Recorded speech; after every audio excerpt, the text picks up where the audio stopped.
Linggo ng pagkabuhay ng dalawa pang bangkay ang maiahon mula sa lumubog na MV Honghai 16 sa Rizal Occidental, Mindoro. Kabilang sila sa 25 crew member ng barkong tumaob noong Martes Santo. Isa naman sa siyam na nasawi ang 63 anyos na tripulanteng si Cesar Monserrate.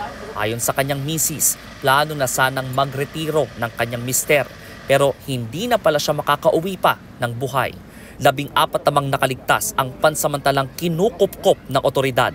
Kwento nila, maswerte raw na nasa duty pa sila bago ang insidente. Kung tulog sila, baka raw hindi sila nakaligtas dahil walang tumunog na alarm at hindi nag-abiso ang kapitan na mag-abandon ship.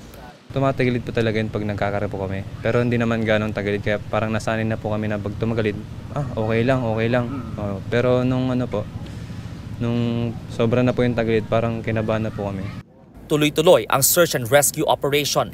Sa hirap naman ng paggalugad, isang tauhan ng Coast Guard ang nahirapang huminga dala ng pagod. Ginamot siya agad. Nagpe-penetrate yung mga divers natin in a confined space with debris. And they've been doing this frequently. So, nandyan yung madidisorient ka at times. Kaya nagpatupad na ng time limit sa pagsisid at may mga karelyebo na sila para may pahinga. Humarap na sa PCG ang Keen Peak Corporation na may-ari ng barko.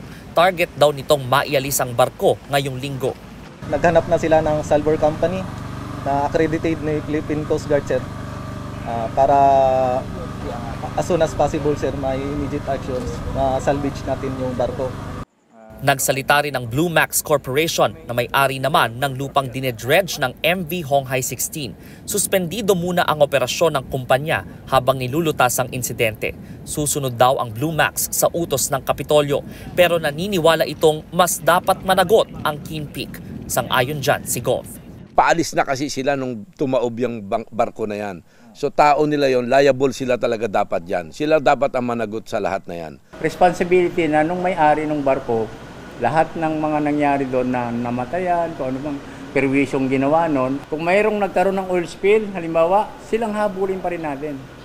Mula sa Rizal Occidental, Mindoro para sa 1PH, Brian Basa, News 5.